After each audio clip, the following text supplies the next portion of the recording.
What's your best the tables have turned moment? My great-aunt Martha passed away on a Tuesday, a quiet end to a life that was anything but. I loved her. Her house was the only stable place in my childhood. At the will reading, my Aunt Carol sat next to me, patting my hand and smelling faintly of cheap perfume and satisfaction. The lawyer cleared his throat and read the final document. Martha's entire estate, the house, the land, everything was left to my cousin Leo, Carol's son. A man whose only discernible skill was failing upwards. Carol squeezed my hand. "I'm so sorry, honey. She must have changed it at the last minute. You know how her mind was getting." I knew Martha's mind had been sharp as a tack. I also knew Aunt Carol had spent the last 6 months as her primary caregiver, a fox guarding the henhouse. The lawyer looked at me with pity. I just nodded, letting a single tear fall. It was the perfect touch. They expected me to fight, to scream, to make a scene. But I knew fighting Carol in court would be a 10-year battle I'd lose. She was a master of whispers and manipulation. Direct confrontation was her battlefield, and you don't fight a swamp monster in the swamp. So I decided to just let the monster's own child drown him. My plan started 3 weeks later. I called Leo, my voice cracking with fake emotion. "I just miss the old place so much," I sobbed. "Can I just come see it one last time?" He was thrilled. My validation was the one thing he couldn't inherit. When I arrived, he was already making changes. He bought a $70,000 pickup truck and was talking about turning the old barn into a man cave. I played my part. "Wow, Leo, you're really making this place your own. You deserve it after everything."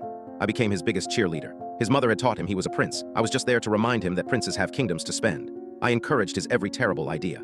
The hot tub that required a new concrete pad, a great investment in your own happiness. The weekly parties that left the lawn a sea of red plastic cups. "You're finally bringing some life to this old place." He ate it up. Carol would watch from the porch, a smug look on her face, thinking I'd finally accepted my place. She didn't realize I was methodically documenting everything, every party, every purchase. I was helping Leo build his own prison. The midpoint came when he mentioned wanting to get some capital out of the property. His spending was outpacing even Martha's considerable savings. "You should totally do that," I said, my heart pounding. "But the big banks are so slow. I heard about these online lenders who are way faster for guys who are, entrepreneurs like you." I spent a week researching the most predatory lenders I could find. I sat next to him at the kitchen table, the same table Martha and I used to bake at, and helped him fill out the application for a high-interest loan against the homestead. "They need old bank records to prove the estate's value," I lied. "Let's look through Aunt Martha's online portal." He logged in, and there it was. For years, Carol had been siphoning money, small amounts at first, then larger. Thousands of dollars moved through a dozen different accounts. It was sloppy, arrogant.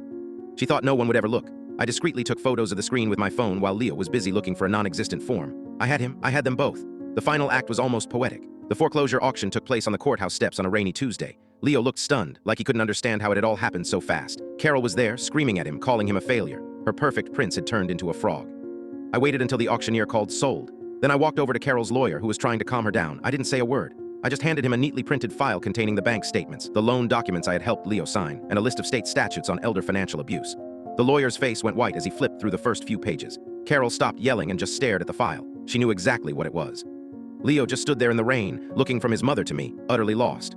I saw my cousin last week. He was washing cars at the same dealership where he bought his $70,000 truck on credit.